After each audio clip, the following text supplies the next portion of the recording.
Al, we are returning to a familiar world.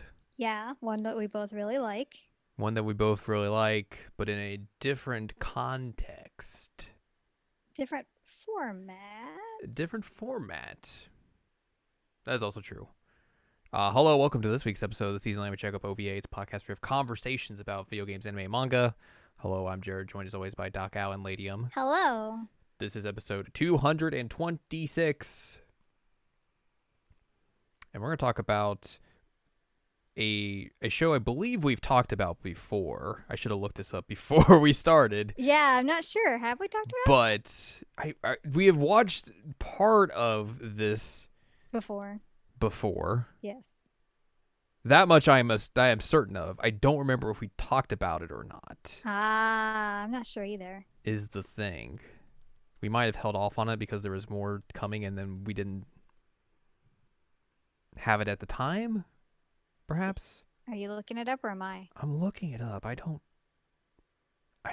Maybe we didn't. We need to at some point. If We should at some we point. haven't. Apparently, we have not. Wild and look at us. Yeah, I'm not seeing any matches. Yeah. But we have watched the first two episodes of the OVA of The Spoke Rohan Kishibe, which is the side story of Diamond is Unbreakable that takes place after the series ends and focuses more on Rohan and just some weird stuff that he gets up to. Yep, his shenanigans. There's the anime OVAs that they've released first, and like they've put out all of those, the current episodes that are available now on Netflix just recently. They dubbed those and everything. Very good. But late last year, they also did a live action version of the series. They did 3 episodes. One has overlap with the OVA, and then 2 others that are adapted, one from one of these like spin-off side stories, and then another one that is in the actual collection itself, but just hadn't been adapted by the anime OVAs. So that's what we're going to talk about today, because I realized those were a thing. I think I might have heard that, like, hey, they were doing this, but it's one of those things where you hear it and you know it, and then it immediately just kind of leaves because you just forget about things in general. Yeah, and I mean, it was also last year, and last year was kind of a train wreck. So That also is true as well. yeah. So these aired at the very end of last year, December 28th through the 30th in Japan. There is nothing about this that says, hey, we are going to be putting those out over here anytime soon. Yeah, I have huge doubts about that, especially because like we just now got the The OVA. anime on Netflix, and we still don't have any of the translated books. Yeah, so that is the thing. So we kind of came into this like, I think we are fans of the Diamond is Unbreakable live action film. Yes. So I was kind of hoping for something along those lines. But also I think this series in particular, at least like the sub-series, I guess you would call this, really works in a way of like making like a mini series or like an OVA series where it's not as grandiose or bombastic as the main series is, where it's just ridiculousness over ridiculousness and on top of ridiculousness. This Thus Spoke Rohan Kishibe is more like laid back in a way compared to the main series. Laid back ridiculousness. Yeah, but it's also like more focused on just like mysteries and stuff like that. So like you can put out something that's kind of like slower paced, but also like works in a television format. You know what it kind of is? What's that? It's kind of like JoJo meets Hyoka. Yeah. Wild. I can agree with you on that. Wild. And I think the way they adapt it for television in this instance, I think really works. Like they're about 50-minute episodes per. And they do add a lot of different things that are like specific for this adaptation that are not in the actual like manga version or the short story. So there is like a lot of newer things that they are adding to this to kind of like make a flow of a story compared to like how it actually is in reality, where it's a bunch of just like interstitched stories that kind of just like pop up here and there, and even like the chapter order is all funky and everything. But here they kind of like try and tie things together because it makes for better television and is able for viewers to kind of stick with it and everything. And we'll get to some of that later on as we dive into this. This series, this adaptation, won a Galaxy Award recently. Ooh, Galaxy. Galaxy. No one's This getting is what that means. not yet. This says that since 1963, the Galaxy Awards honor outstanding programs, individuals, and groups with the hope of improving the quality of Japanese broadcast culture. With the hope of. The hope, yes. The association apparently selected the series because of its carefully selected art and direction to reproduce the original manga's unique aesthetics. The association also praised Yasuko Kobayashi's script, which extracts the essence of the original work. And the association also gave special mention to Rohan's actor Issei Takahashi and Jugo's actor Mirai Moriyama. I think that's valid. Mm-hmm.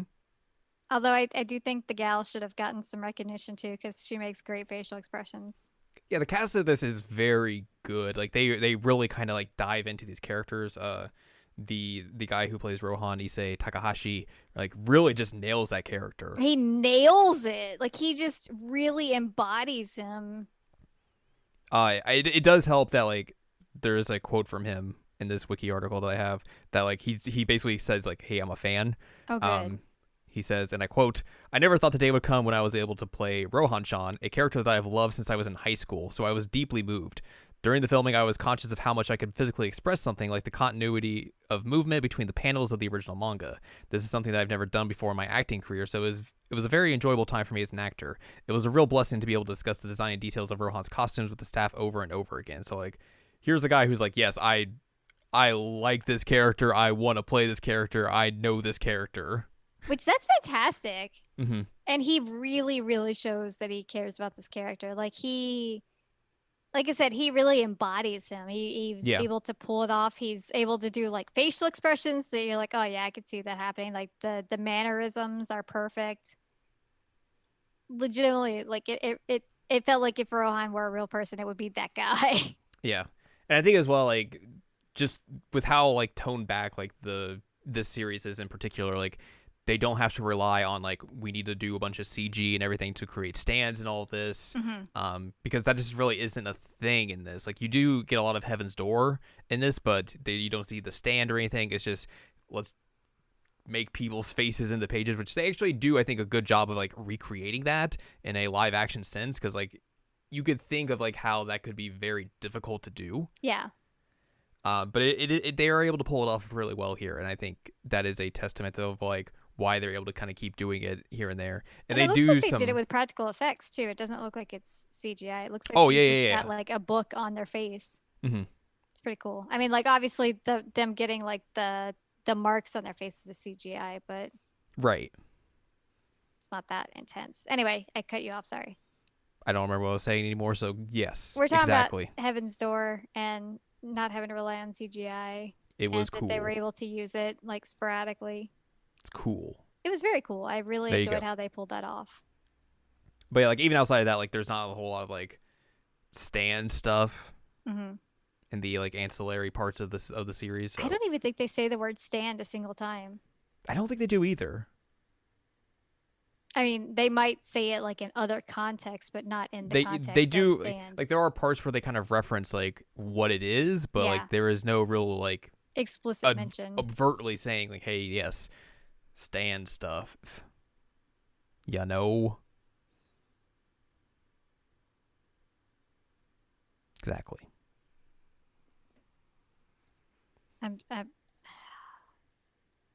I did make a joke though at one point about it. Jokes are good. I like jokes.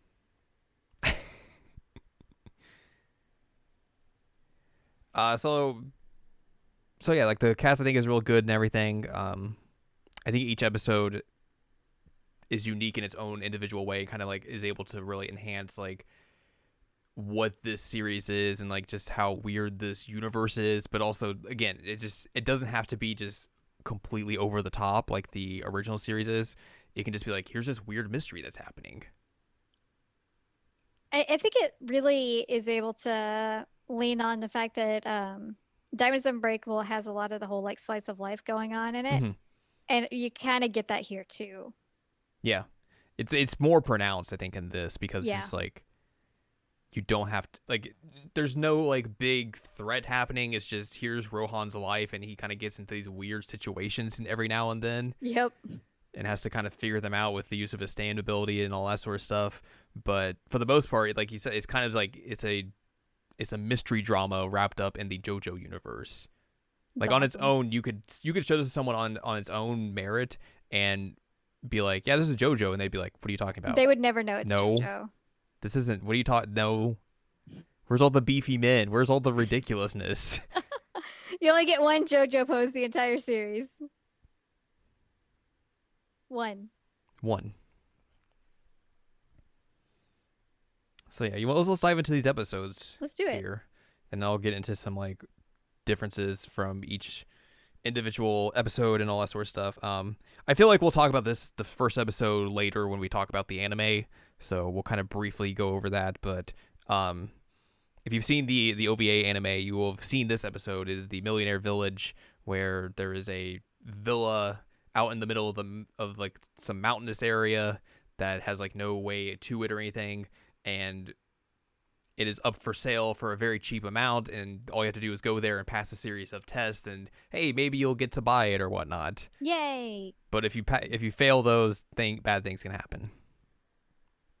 For the most part, it is kind of like a recreation of that original chapter and of the original OVA episode. But there is a few added parts to this where like I don't remember the burglary that's scene not in there. In that where like that's an extended part where there's like burglars who come and try and break into Rohan's house, and he's like, yeah, I just needed like live people to learn from and kind of get into the mind of a burglar. I need one line for yeah my one shot. So I'm gonna tie you guys up and have you sit in my house for a while until we do that. I love that he just left his door unlocked, hoping that somebody would try and rob him. This makes total sense. It's Ron. He meets his new editor this way, and then because she's like she's gonna bring him a bunch of like reference materials and everything. He's like, I don't need it. Don't eat it. Please leave. And then she stumbles upon them and is like, we should take them to the cops and everything. He's like, yeah, we'll do that once I'm done with them. They're like, we are working with him. It is fine. No problemo. Mm-hmm. But this is kind of like the first opportunity you get to see like Heaven's Door and everything, like how it works, how it operates, how he can read through people's memories and everything, how he can write stuff in it and overwrite stuff and make them do specific things. It's a good little explanation of like what his ability is and like how he's able to operate. It's also a good introduction to him as a person because they're trying to rob his house. They realized whose house it is, and he says something like, oh, I used to read his manga. He's like, you used to read it, huh? That means not present. What do you mean? Why did you stop reading it? I need to know. And like that's really, really like A+. It's definitely how he would react to that. And like instead of really worrying about why is this man robbing me and how do I actually get information for my manga, he's like, why did you stop reading this? And then I can actually use that later for my manga. He's just a weirdo. He's such a weirdo. He's like like one of the weirdest characters in JoJo canon, and that's something. Yeah, but also like it's one of those things you kind of just know going. If you're a fan, going in like, oh yeah, this guy's weird as heck. Yep. But also if you don't know, now you know this guy's weird as heck. Yep. I will say like there is in one of the anime OVA episodes there is a like direct like seeing of other characters from Diamond is Unbreakable, and I think there's an episode where Koichi like even shows up throughout it. Yep. This has none of that. Nope. So basically the only character that you would know is Rohan. Yep. And that's it.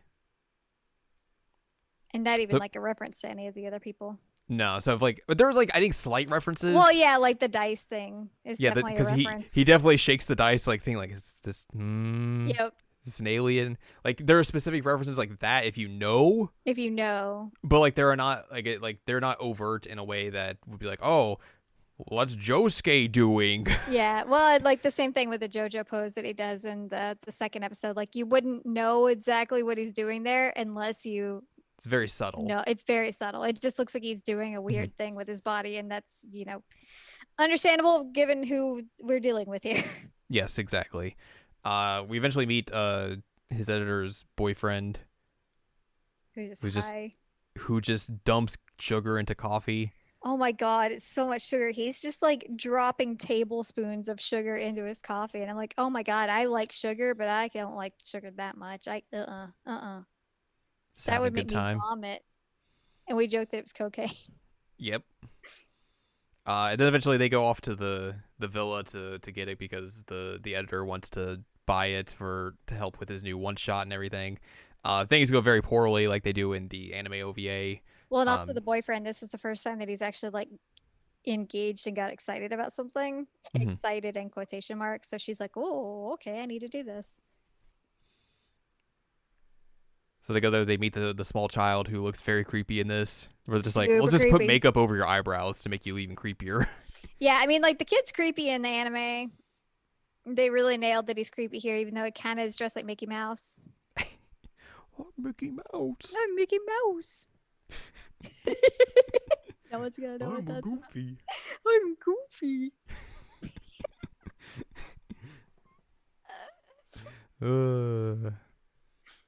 But yeah, basically the events here kind of like transpire the same way that they do in the anime OVA, except for like there's one small difference where when Kyoka gets the phone call, it's not her mom and boyfriend who get in the car accident, it's her boyfriend and the dog. The dog. Which and basically just get run over by a car. In the episode, dog's like, I didn't get anything at this coffee shop. What is going on? Why aren't you giving me things? Poor dog. I'm gonna leave. I'm out of here. Give the dog something at the coffee shop. It's true.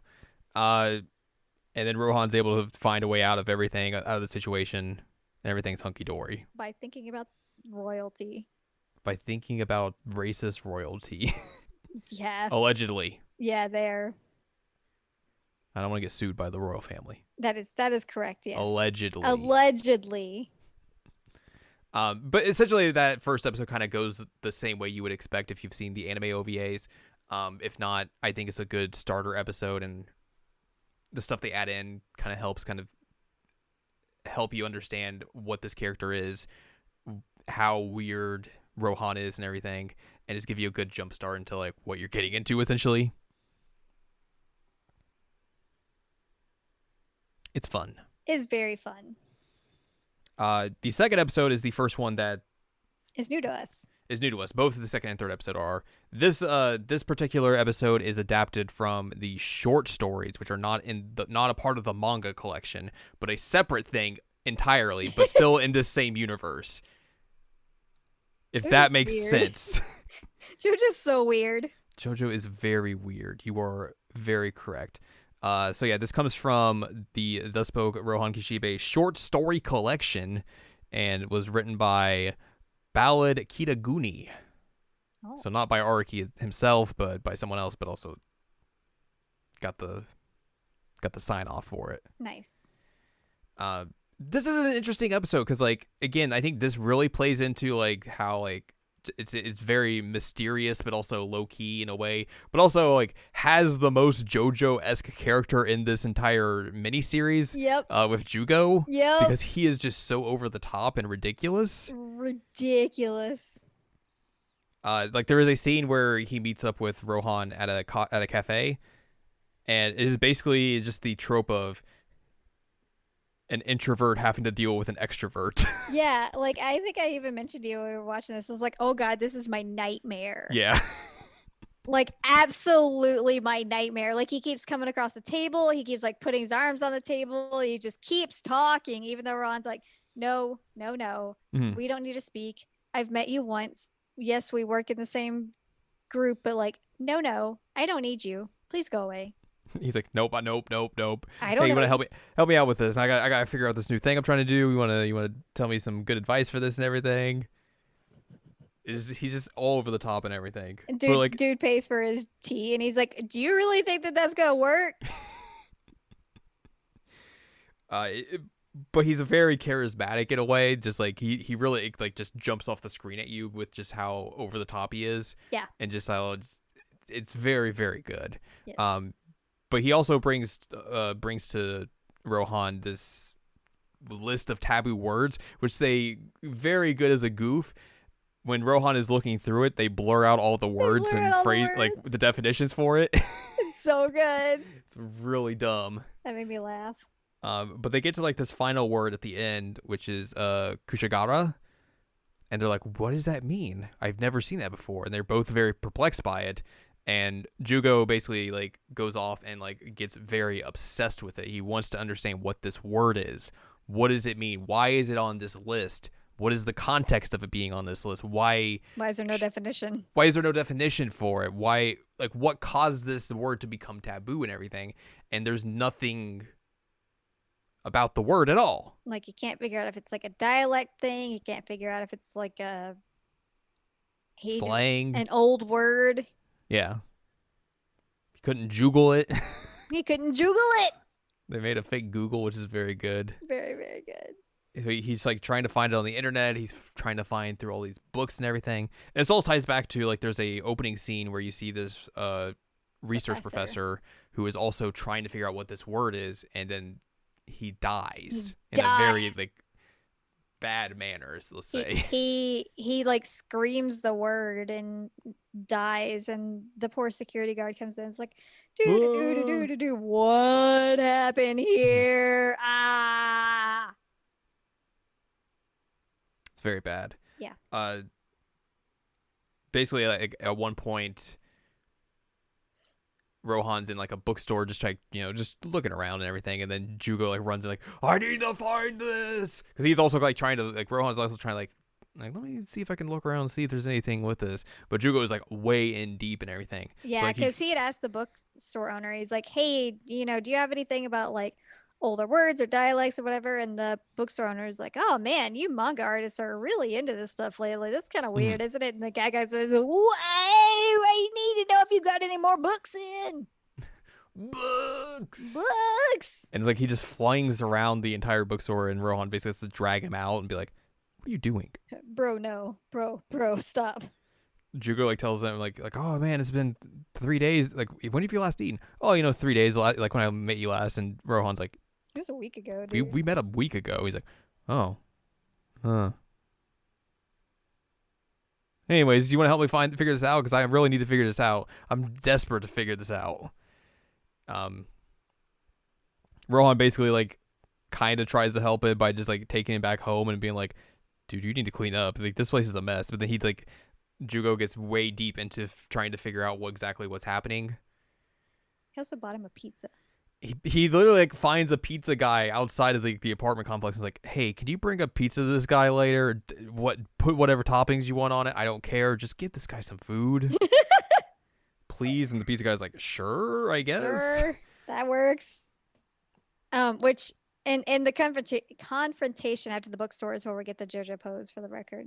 Yes. But yeah, he's like, bro, like you gotta clean your apartment. You gotta get your stuff together.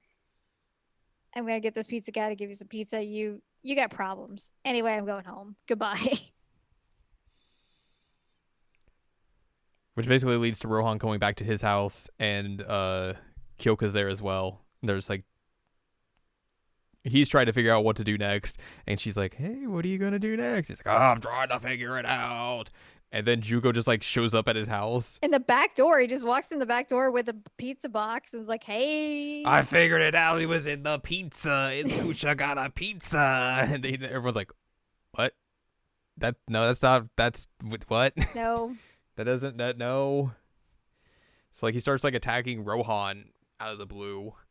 And Rohan's like trying to fight him off. And he's like, hey, you need to get out of here. It's better if it's one-on-one, right? Please leave.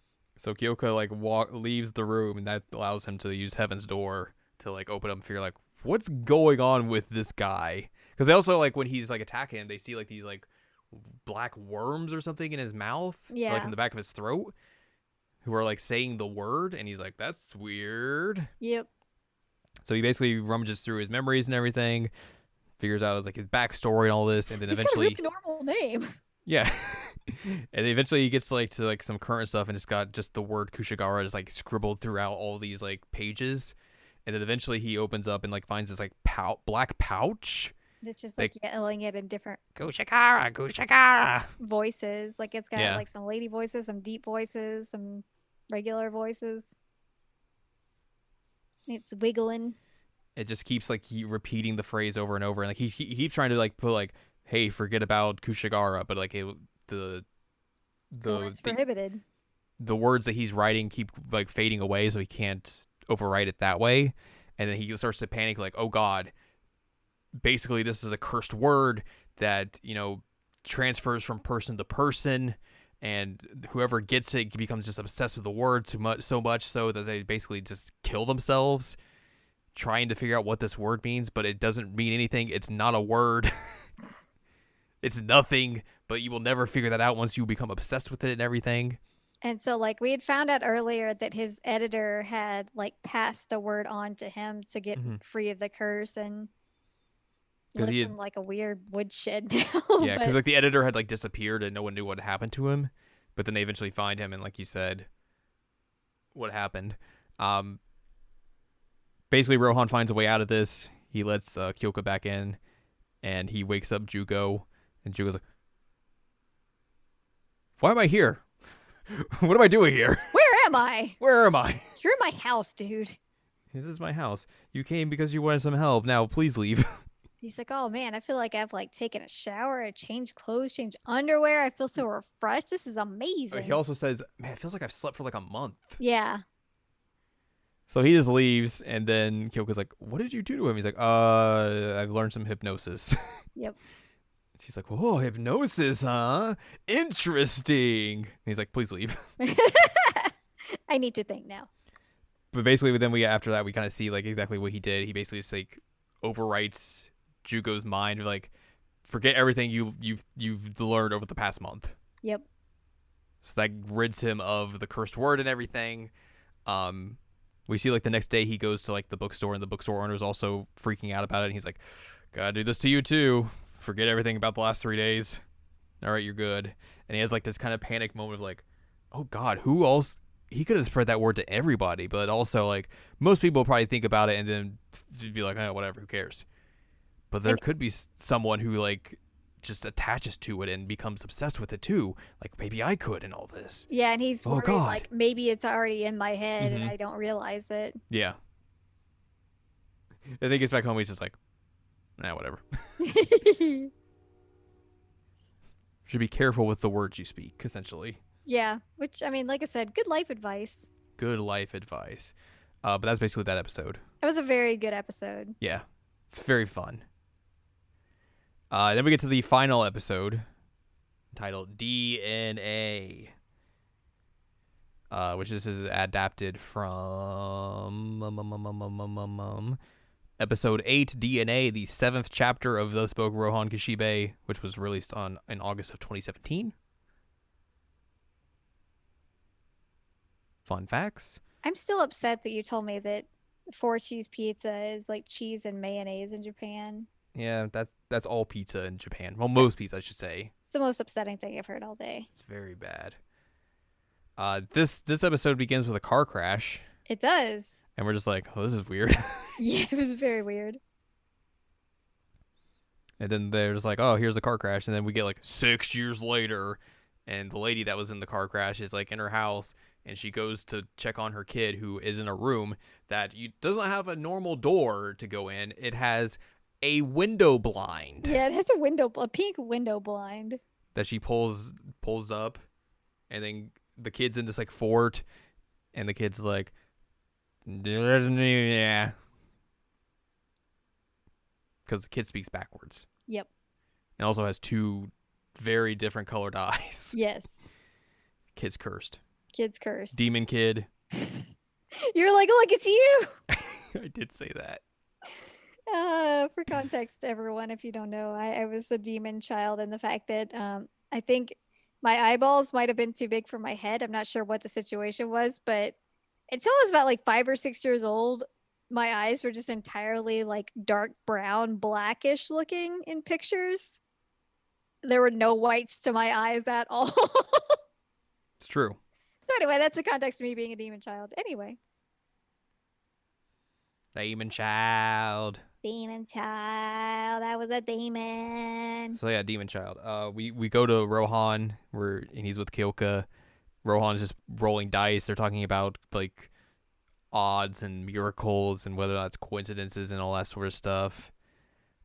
This is where you get the scene where like he's rolling dice, obviously as an homage to the dice rolling episode where him and Josuke roll dice, and that's how his house catches on fire and everything. Yep.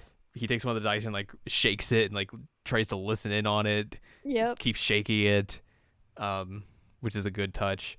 But Kyoko kind of wants him to use his hypnosis powers on her boyfriend because she wants to kind of figure out like what's causing his mental block, because he's like amnesiac after an accident that he had, and he still hasn't really recovered from that and everything. So she wants to like try and help him and figure out exactly like a cause for that and all that sort of stuff. So he's like, no, I don't want to do that. No, please leave. So we get another scene of him putting 2 ginormous scoops of sugar into his coffee because that's how coffee is made. I mean, to be fair, coffee is bad, and if you have to drink coffee, put as much sugar into it as you have to. Yeah, but like I said, I think that's an excessive amount of sugar and will probably make me puke. It's a lot of sugar. You are completely true. Of sugar. Kyoka and her boyfriend like walk off, and then they run into Rohan randomly. He's like, "I'm just walking here." Yep. I'm walking here. Also, the mom and the girl are roaming around, and the kid's like, "I'm a turn signal. Look at this. Look at this person here. Go left." Go left." They walk past, the mom and the daughter walk past, and the daughter grabs Kyoka's boyfriend. Is like, "Hello," and then just yeets him into a wall. Yep. He bonks his head. They have to go to the hospital. Dang. Rohan doesn't go with him at first. He kind of just like, it's like, whatever, I don't care. And then eventually he shows up at the hospital and is like, I'm gonna stare at this kid. It was so weird. He's just like staring at it. He's like, how old's your kid? That is a kid under there, right? Look at that. That's real weird. I'm just gonna stare at it. Staring at this kid. And she's like, please stop. Excuse you. They learn that like the lady is an interior designer who had worked with the publishing company that Kyoko works for, and also that Rohan technically works with. Mm-hmm. They also don't tell her that Rohan's a manga artist, but it says like a hypnosis dude. And like they say even in the middle of the thing, like, oh yeah, I was saying that so that like, you know, nobody would want your autograph or anything. But they're saying that in front of her. Yeah.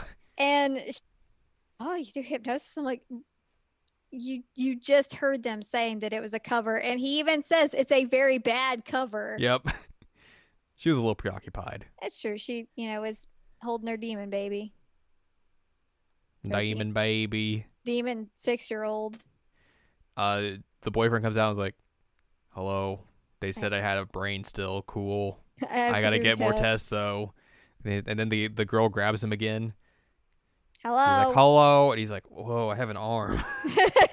Whoa. Look at this hand. Whoa. I grew an arm. From? Eventually Rohan decides, hey, I should probably figure out what's up with this kid. So he goes with Kyoka to the woman's house and is like, hey, I'll help you with your kid. See what's up. Hypnosis. Yes. He uses Heaven's Door on the kid and turns the kid into a book. She starts to do a book. A little picture book. And he looks through and he's like, this is weird. Anyways. And like the whole time that happened, we were just like, oh God, that's going to be really hard to explain. Like, sorry, I turned your child into a book. And he's reading the book and he's just getting more comfy in this little plush Stuffed fort. Animal fort. Yeah. He's like, oh yeah, let me get a little comfy here as I read this. Just got to lay down a little Just bit. gotta lay down. Eventually he's just like, picture book. He's just like, the mom's the reason why this is all happening. Yeah, there's nothing wrong. You keep hiding your kid. It's real messed up. And then the kid's like, I'm out of here. Goodbye. And just turns invisible. Yep. And this is like the one time you kind of get a reference to like Stans, because Rohan's like, oh, she has an ability like I do. Yeah. But then they also never touch up on it again. Nope. There's like, whatever. Which is when I made the enemy Stan joke. Yes. So the kid turns invisible and just leaves, and eventually finds his way into a park. And the Kyoka's boyfriend's also there because he just left the hospital for whatever reason. And they're just like, hey, what's up? Hey, what's up? Hey. Hey. And they start playing with each other. And that's when everyone shows up after they've been looking for the kid. They went to the hospital. Kid wasn't there, so they go just roam around and find it at the park. the kid's very happy, and also Kyoko's boyfriend's very happy, and they're like, that's weird. That's weird.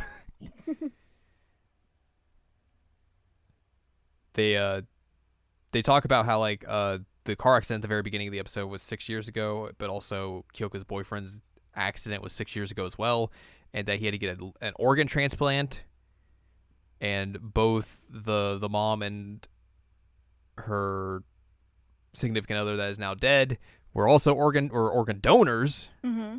So they think, oh well, maybe the dude who died gave the organ to Kyoko's boyfriend and everything.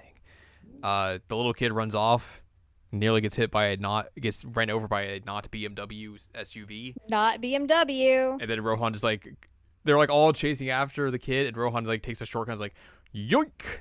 And he's like, my athletic manga abilities. Yep. He's like, oh, good thing I was here. And they're like, oh my god, that's good, yay. Which is hilarious. Like, everybody's like, oh god, we gotta go get your kid. He's like, oh, you could have just gone this way, it's fine. He doesn't actually say that, but basically it's implied. Yeah. So they're all happy and everything. He's like, I should probably get to the bottom of this. Let me use Heaven's Door and turn them all in the books. Yep.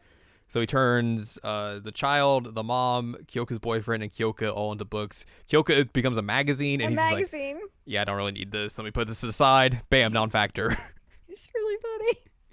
So he looks through Kyoka's boyfriend's book first, where like half of it is like his original memories of like what happened leading up to the accident.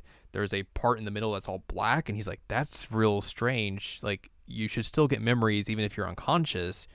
But then he remembers like, oh, he remembers hearing about how like the dude's heart stopped in the middle of what happened. So he's like, oh, this is what death looks like. This is what death looks like. And then the latter half of the book is like all like holed up and everything, and like it's a different color, and then like it's just very bizarre and everything.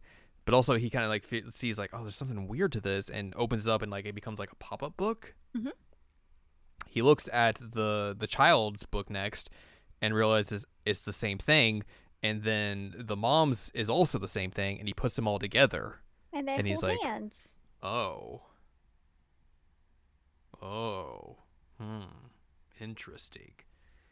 I did think it was interesting at one point. Like, I don't know if it was before this or after this with the whole like coffee and like the eyebrow. This is after this. Okay. This is after. But yeah, basically he turns them back after figuring it out and kind of lets them all go and do their thing. So like Kyoka's boyfriend and then the mom and child are all like just hanging out. He goes to get them juice, or he goes to get her juice because she's like, I'm thirsty. He's like, okay, and he can understand her every single time she's saying something. Like, yes. He automatically knows what she's saying. Yes. He gets her juice, and then he brings back the mom coffee, and it's the same coffee that her significant other always liked. The JoJo coffee. The JoJo coffee, yes. And so basically they kind of come to this idea of like part of the dude's soul became entrapped into Kyoko's boyfriend's body due to the organ transplant. And he also says like, oh, hey, like you're doing the thing with your eyebrows where she scrunches it when she gets upset, and then he starts scratching his head. He does the same tick that the other dude originally had. Yep. So yeah. And I was like, oh no, this is about to get real awkward. Yeah, that's the conclusion that Rohan and Kyoka kind of come to, and then so they're at Rohan's house, him and Kyoka again, and there's like talking about the miracle and coincidence conversation like from the very beginning of the episode and all that sort of stuff, and like they kind of talk like, oh, she's like, oh, it's so romantic that the dude's soul found her again and everything. He's like, you know, you're taking this in stride for someone who just got dumped real well. Yep. She's like, oh, I'm sad again. Also, he's taking photos again, but they're like different, so I don't like them as much. So it's okay. Yay. They're all colorful now. Mm-hmm. And then he kicks her out. Yep. She's like, please leave. I need to work. Get out. Shut up. Like, I'm coming back tomorrow. He's like, no. Here's your umbrella. Get out. And then she leaves on the line of like, you know, bizarre things keep happening around Rohan Kishibe. Yep. I was like, bizarre, you don't say. Good job. Yep. Wink, wink, nudge, nudge. There's a lot of stuff we're gonna go through on manga and drama differences. It's like this is an episode Jared now watch. Yeah. Because there is a lot of stuff basically because they do make things very different. I do also appreciate, though, that they had the character do his manga hand stretches. Yes. That was really good. They do that twice. So this is, I think, just stuff they added in that's original content to this specifically. Mm-hmm. Overall, they made Kyoka's boyfriend fleshed out as Taro Hirai, a once renowned photographer, and then they added a subplot around his amnesia. So all that stuff is original to this specific adaptation. In the Millionaire Village episode, they added the scene with the burglars, as we talked about, and then they also added an epilogue with Kyoka's memory of the events being altered and Rohan refusing to mention the village in his stories to not endanger his readership. So, like, he has to change Kyoka's memory so, like, she doesn't remember what happened there. And then he's also, because she wants him to, like, make that into a story, like, about the village and everything. And he's like, yeah, I don't want to do that because if I do, people will try and find it, and I don't want them to go through that because I like my readers, and that's it. Yeah, that was bad stuff. We don't want that. In the Kushigara episode, the very beginning scene of the professor is an addition, and also Rohan reading about it is an addition. But that's it. In the DNA episode, instead of Heaven's Door usual ability, it shows Mao, which is the child, and later Mai, which is the mom, and Taro's memories by literally transforming them into picture books. In the latter scene, Kyoka also transformed into a magazine, although Rohan refuses to read her memories. Also, in this, the child is more withdrawn and has a habit of hiding. This is explained as the mom's constant effort to hide her abnormal features. So there you go. References. If the closed caption is turned on, its text is formatted similarly to the original manga as well as JoJo's Bizarre Adventure in general. For instance, Rohan and Kyoka often end their sentences with lowercase katakana. That's a very much a Japanese television thing that you're only going to get if you know that, and also the Japanese manga. Wild. When Rohan turns one of the burglars into a book, one page of it mentions that he was in the same class as Toshikazu Hazamada in school, which is one of the characters from Diamond is Unbreakable. Let me see if I can give you something that will remind you of who this character is. I should remember the name of the version of the comic that they do here. It's not Shonen Jump. It's Shonen Jumbo. Is that what it is? Shonen Jumbo, yes. Anyway, the character. He's like a little turd character. A little turd character. Yeah, he debuts in episode 7, so he's like one of like the delinquent dudes that Josuke runs into. Oh, he's the dude who makes the doll. He has the doll stand that can like make copies of people. Oh. If you remember who that is. I do. Okay, that's who it is. So one of the robbers went to school and was in the same class as that guy in school. Wild. Oh. Oh. So also in this, he mentions that Hazamada ordered a mozzarella pizza from Tonio Trusadi, our favorite Italian man. Nice. And had it delivered to a test center. He was immediately called into the registrar's office. The burglar thinks about how a girl named Aya in their class should have chose him instead of Hazamada while she still can. Huh. Rohan mentions that his manga Pink Dark Boys Part 8 has just begun serialization 1 month ago, referencing Part 8 of JoJo's Bizarre Adventure. I made that reference and I was like, that can't be an accident. When Ikkyo, the small child in the Millionaire's Village episode, asked Rohan to leave the mansion after Rohan's right arm went limp, Rohan replies with his famous "but I refuse" quote from chapter 385 of Diamond is Unbreakable. Obviously, everyone's favorite chapter.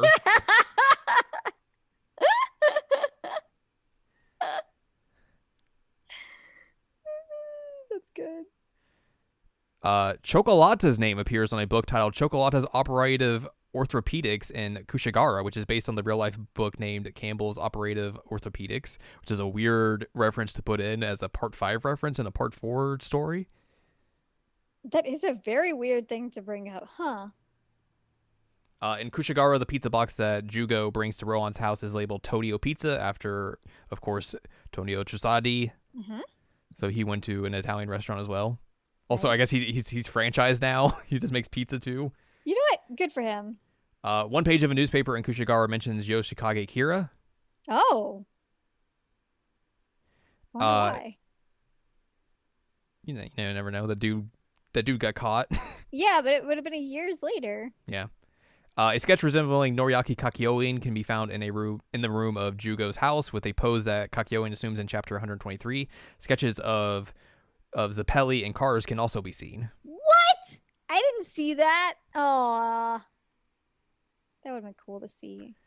Modifications. Here is your overall modifications to the show.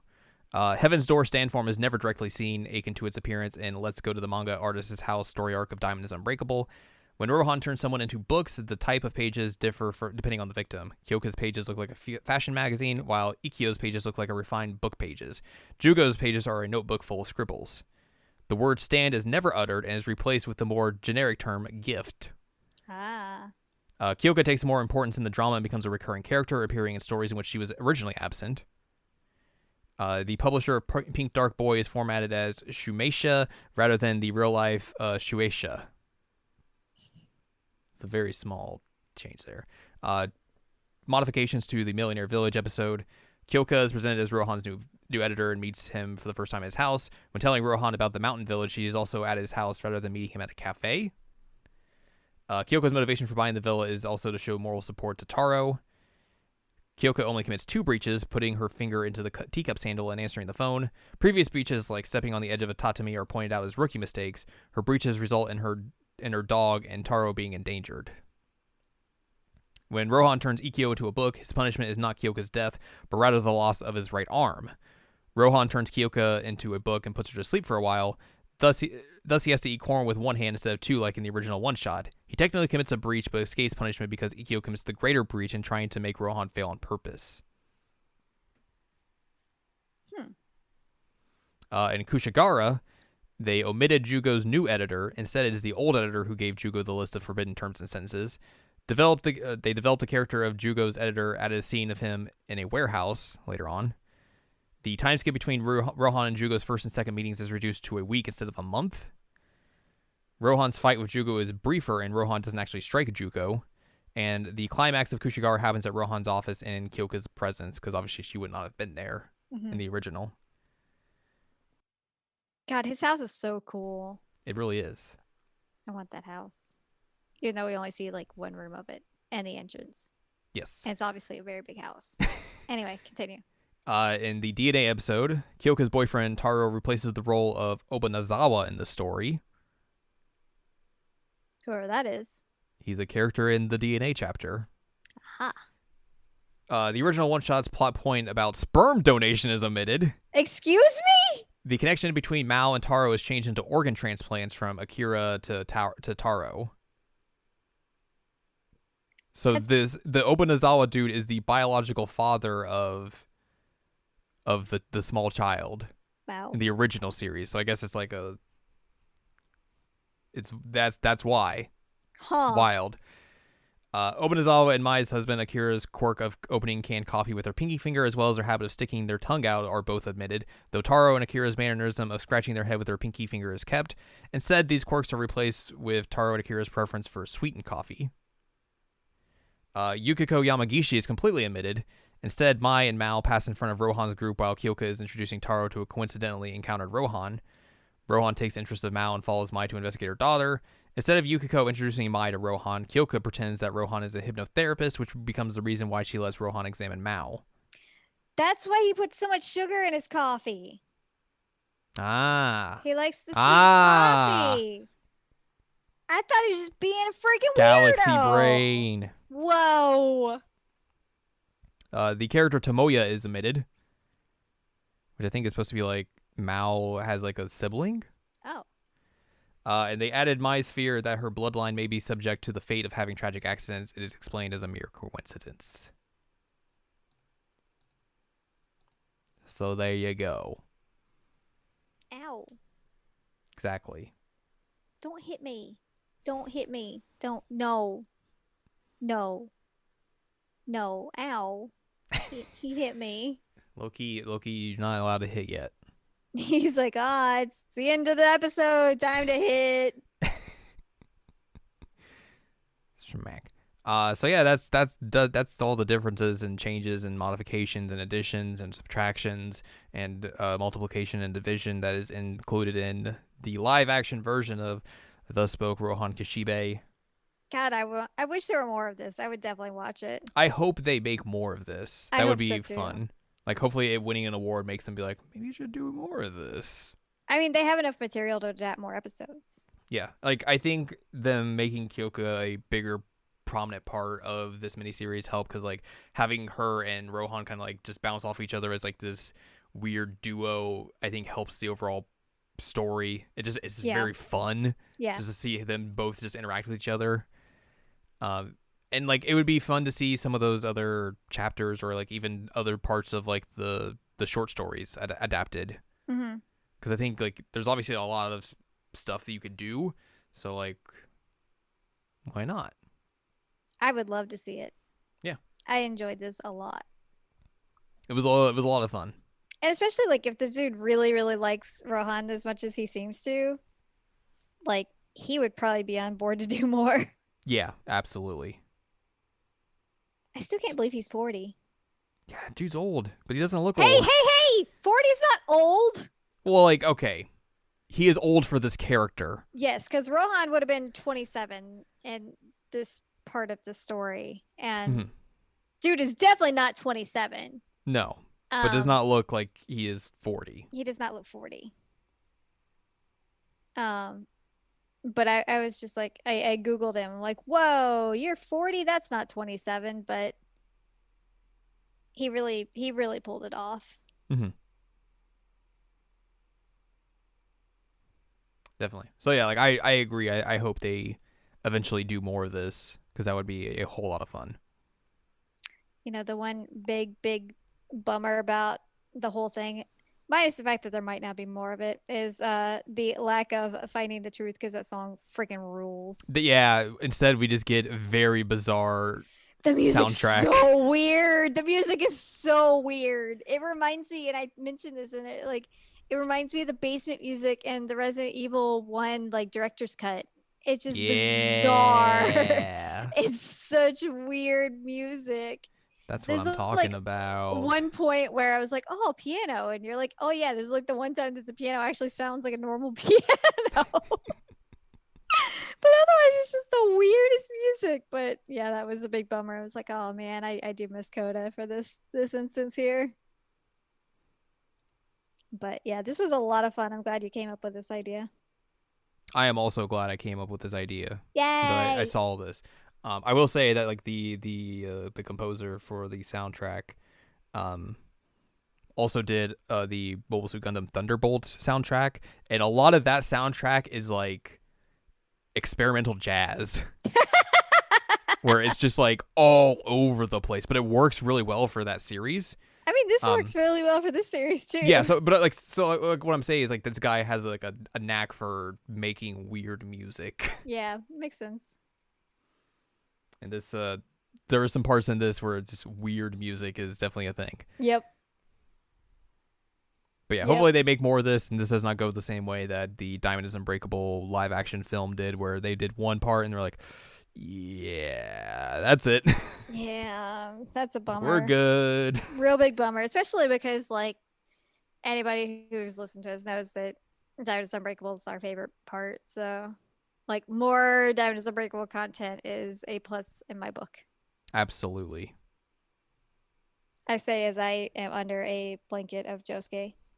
As you do. As you do. We will eventually, I think, come back and talk about the anime OVAs, because apparently we have not done that. I don't know how or why. Maybe we did and I just couldn't find it. I couldn't find it either, so it's a true mystery, I guess. Plus we got a dub to talk about. Yeah, we have a dub to talk about. There's a couple more episodes that I haven't seen, so we'll talk about all those at a date in the future. But for now, this live action version is real good. Real good. And so it was a whole lot of fun. Yes, yes. But that's going to do it for this time in this episode. So if you'd like more from us, head on over to seasonalanimecheckup.com or sac.cool is where you can find past episodes, this podcast, and other podcasts like our good Jared and Al Watch podcast. You can learn all about shows that we have watched and just fun, dumb stuff that we do in that. Columns and reviews are on the site as well. If you want more from Ann Ladium, go to annladium.com. She's got columns and reviews. You can follow us on Twitter, twitter.com/anime checkup. You can buy our books, One Shining Moment, A Critical Analysis of Love, Life, Sunshine, and Hot Tubs and Pac-Man on Amazon.com. Yay. Follow us on TikTok, obviously, at Anime Checkup. Hey, the youth seem to like the TikTok. Oh, no, I just thought it was funny. You're like, obviously. And they seem to like 30-second anime reviews on the TikTok, so. Good for them. I mean, I average like 150 to 200 views per thing on there, so. That's amazing. That's real weird. I don't get it, but sure. Good job. Also, support us on Patreon, patreon.com/SACOVA. Buy us a slice of pizza, get access to unedited versions of the podcast, bonus episodes, all that fun, good stuff. Next week, we'll talk about something. Maybe we'll have something finished and we can talk about something big that we've kind of been in the works for a little bit. Or it'll be something else entirely. Who knows? Who knows? But we'll figure it out and deliver it to you. Yep. Next week. Yep. For the first episode of May. Oh, God. Oh, God.